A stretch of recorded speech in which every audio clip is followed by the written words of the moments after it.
बिस्मिल्लाहिर्रहमानिर्रहीम अस्सलाम वालेकुम everyone, welcome to channel Khan technical school. तो आज की वीडियो में मैं आपको एक बेहतरीन इन्फॉर्मेशन देने जा रहा हूँ डिश एंटीना के हवाले से।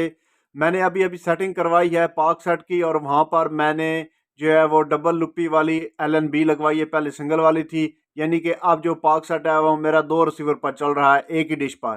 तो उसके हवाले से कुछ सेटिंग चेंज हुई है रिसीवर के अंदर। जो पहले चैनल पाक सेट के थे वो वर्टिकल पर आ रहे थे, अब जो है वो हॉरिजॉन्टल पर आ रहे हैं। तो अब जब भी मैं चैनल चेक करने लगता हूं तो जो वर्टिकल है वो उनकी जो सिग्नल हैं वो नहीं आ रहे होते, लेकिन उनकी क्वालिटी जो है वो होती है वो 60% आ रही है। लेकिन उस चैनल को चलाना है तो मैं इस वीडियो में मैं आपको दिखाता हूं कि अगर आपके साथ भी ये मसला पेश आ जाए तो आपने जो है वो वर्टिकल को हॉरिजॉन्टल पर कैसे लेकर आना है, तो ये मैं आपको दिखाता हूं। तो ये मैं आपको दिखाता हूँ, आप नीचे ये ज़रा गौर कीजिएगा कि ये स्ट्रेंथ 60% आ रही है और क्वालिटी जो है ज़ीरो है। और 3812 ये टीपी है, ये जियो न्यूज़ का चैनल है और ये वर्टिकल पर है। तो अब मैं इसको हॉरिजॉन्टल पर चेंज करना चाहता हूँ। मैं अपने रिमोट रिसीवर रिमोट से जो है वो मेन्यू बटन प्रेस करूँगा।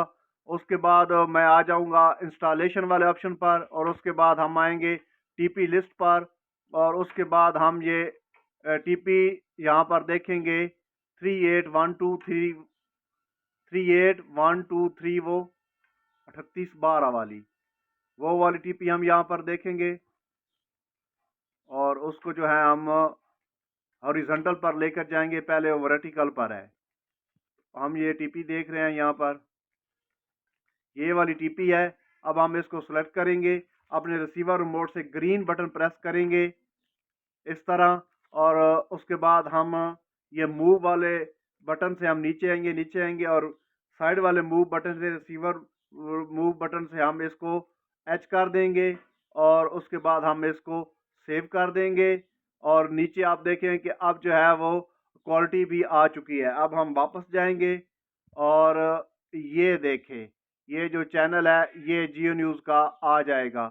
ये मैं ब्लर कर रहा हूँ ये क्योंकि कॉपीराइट का इशू आ जाता है। तो ये तरीका है, एक वीडियो को जो है वो आप लेकर आ सकते हैं अपनी सेटिंग को वर्टिकल से हॉरिजॉन्टल पर, और हॉरिजॉन्टल को आप लेकर जा सकते हैं वर्टिकल पर। तरीका दोनों का सेम ही है। अपना बहुत सारा ख्याल रखिएगा। अल्लाह नेगबान।